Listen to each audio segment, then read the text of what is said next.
toto by mohlo byť.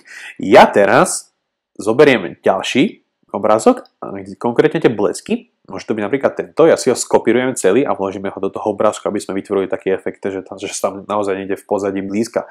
OK, takže som si to celé zvolil, select, all, tam ctrl-c, do tejto časti a vložím to, len pozor. Musím si vybrať pozíciu, že kde budem chcieť, aby som to vložil. Čiže dajme tomu, že tu budem chcieť vložiť opäť za tento môj nákladák, čiže ja si zvolím tú vrstvu, ktorá je pod týmto nákladákom, dám ctrl-v a sa mi to tam pekne takto vložilo. Ja si trošku zväčším túto vrstvu a asi pomocou pravého tlačítka si flipnem, alebo tak odzrkadlím túto vrstvu, či dám, že flip horizontál, aby som ten blesk mal teraz po tejto ľavej strane, ako to môžeme vidieť.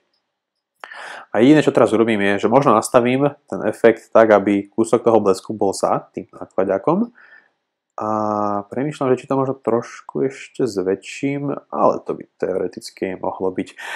Jediné, čo teraz urobím, je, že prebehnem mojimi blending modmi. Prebieham tými blending modmi tým, keď mám zvolený nástroj Move Tool a držím Shift plus to plusko, ktoré máme vedľa backspaceu.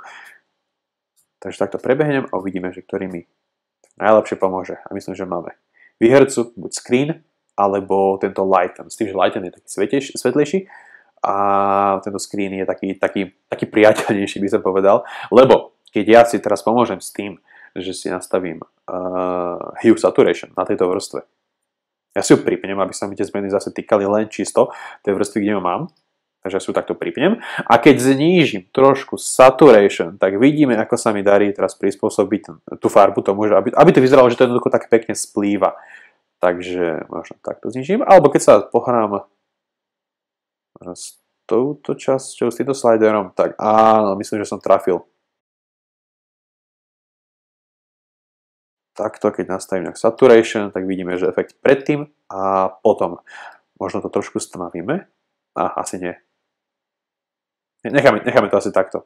Takto, ako to je celkom dobre. No len vidíme, že to má ešte možno takú menšiu chybičku krásy, lebo v podstate túto je vidno tá zeleň, čiže ja sa budem snažiť odstrániť, možno tým najjednoduchšie chytím Move Tool, teraz zvolím si nástroj Move Tool, zvolím si túto vrstvu, ktorú chcem posunúť a posuniem ju, aby som ju schoval za tieto vrsty, možno s tým, že to ešte trošku takto zväčšíme, ale opäť takto posuniem, schovám to, aby to tam nebolo vidno. Tak, pekne. Teraz to jednoducho vidíme, ten blesk. Možno to trošku ešte narotujem. Takto by to aj mohlo byť. Dobre, takže takto sme vytvorili prvý blesk a vytvoríme si ešte druhý blesk, takže ja si zvolím ten ďalší obrázok.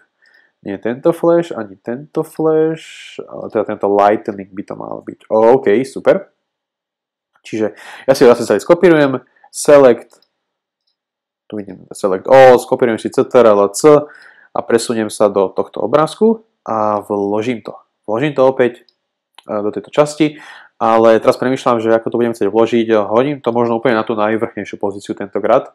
Tento obrázok, niekde sem, tak posuniem to a opäť prebehnem mojimi blending modmi na prelínanie, ktoré mi asi tak najviac pomôžu.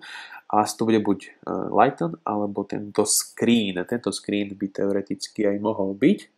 Čiže takto. Ale ja ešte posuniem tento screen, ale predsa len asi za tú skalu, kde som si ju vytváral. Čiže ja si takto chytím tú vrstvu, posuniem ju, tá skala je ešte dole. Tá skala je tuto, čiže niekde sem do tejto pozície. Takto posuniem. Dobre. Toto si zväčším, aby to takto nejak vyzeralo. Dajme tomu, že takto, to môže byť úplne v pohode. A ešte tu vytvárať taký efekt, že tu sú naozaj ešte ďalšie hory, takže to si nemusíme nejakým spôsobom schovávať, tak toto fakt môže byť. Dobre, výborne. Čiže dajme tomu, že takto a opäť robíme to isté, aby som nastavil farby, dám si hue, saturation a tú vrstvu si teraz pripnem. Znižím saturation, aby som odstranil farby. Tomu možno pridáme trošku lightness, nie, to nám nepomôže. Ale takto približne by to mohlo byť dobré. Takže predtým a potom vyzerá to určite reálnejšie. Dobre, takže toto by boli tie zmeny, ktoré sa týkajú bleskov a teraz môžeme sa pohrať trošku so svietením, alebo respektíve s takým osvetlením nášho tohto kamionu.